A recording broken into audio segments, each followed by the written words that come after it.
சூப்பரான டேஸ்ட்டில் பூரி கிழங்கு மசாலா எப்படி செய்கிறதுன்னு பார்க்கலாம். ஃபர்ஸ்ட் டைம் நம்ம சேனலை பார்க்குறவங்க சப்ஸ்கிரைப் பண்ணிவிட்டு பாருங்கள். ஒரு குக்கரில் 3 உருளைக்கிழங்க நல்லா கழுவிட்டு கொஞ்சமாக தண்ணி சேர்த்துட்டு 5 விசில் விட்டு எடுத்திருக்கேன். உருளைக்கிழங்கு நல்லா வெந்து வந்துருச்சு. இப்போ உருளைக்கிழங்குல உள்ள தோலெல்லாம் தனியாக எடுத்துடலாம். தோலை எடுத்ததுக்கப்புறமா உருளைக்கிழங்க ஒரு ஸ்பூன் வச்சு லைட்டாக மசிச்சு விட்டுக்கலாம். லைட்டாக பண்ணால் போதும். இப்போது நம்ம தாளிப்பு ரெடி பண்ணிடலாம். ஒரு கடாயில் 2 டேபிள் ஸ்பூன் அளவு எண்ணெய் ஊற்றிக்கலாம்.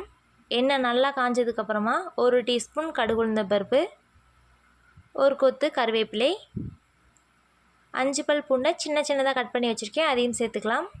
ஒரு துண்டு இஞ்சியை அதையும் கட் பண்ணி வச்சுருக்கேன், சேர்த்துக்கலாம். சேர்த்துட்டு இஞ்சி பூண்டும் நல்லா வதக்கி விட்டுக்கலாம். இஞ்சி பூண்டு வதங்கினதுக்கப்புறமா ஒரு பெரிய வெங்காயத்தை நீல வாக்கில் கட் பண்ணி வச்சுருக்கேன், சேர்த்துக்கலாம். கூடவே 5 பச்சை மிளகாவையும் நீல வாக்கில் கட் பண்ணி வச்சுருக்கேன், அதையும் சேர்த்து நல்லா கிளறி விட்டுறலாம்.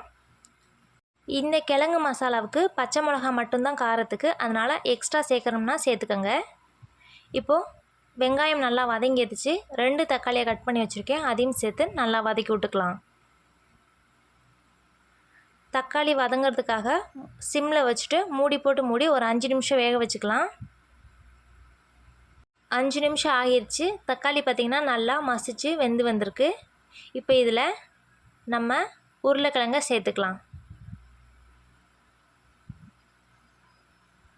உருளைக்கிழங்க சேர்த்துட்டு கிளறி விட்டுறலாம். வெங்காயம் தக்காளி உருளைக்கிழங்கு எல்லாத்தையும் நல்லா ஒன்றா கிளறி விட்டுறலாம். இப்போது இந்த மசாலாவுக்கு தேவையான அளவு உப்பு சேர்த்துக்கலாம். நான் 1 டேபிள் ஸ்பூன் அளவுக்கு உப்பு சேர்த்துருக்கேன். இதுக்கு 1/4 டீஸ்பூன் அளவு மஞ்சள் தூள் சேர்த்துக்கலாம். கூடவே 1/2 கப் அளவு தண்ணி சேர்த்துருக்கேன். சேர்த்துட்டு நல்லா கிளறி விட்டுட்டு மூடி போட்டு மூடி ஒரு 5 நிமிஷம் வேக வச்சுக்கலாம். 5 நிமிஷத்துக்கு அப்புறமா நல்லா வெந்து வந்திருக்கு. இப்போது இதில் 1 டேபிள் ஸ்பூன் அளவு கடலை மாவை கட்டி இல்லாமல் நல்லா கரைச்சி வச்சுருக்கேன். இப்போது அதையும் சேர்த்துக்கலாம். சேர்த்துட்டு நல்லா கிளறி விட்டுறலாம்.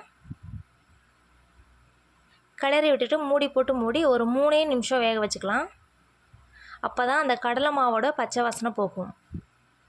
3 நிமிஷம் ஆகிருச்சு. கிரேவி நல்லா திக்காகி வந்திருக்கு. பச்சை வாசனைலாம் போய் சூப்பராக வந்திருக்கு. இப்போது இது கூடவே நம்ம மல்லி இலைகளை தூவி இறக்கிக்கலாம். அவ்வளோதான், நம்மளோட சூப்பரான சுவையான பூரி கிழங்கு மசாலா ரெடி ஆயிடுச்சு. இது சப்பாத்திக்கும் கூட சூப்பராக இருக்கும். வீடியோ பிடிச்சிருந்தா லைக், சப்ஸ்கிரைப் பண்ணிக்கோங்க மக்களே.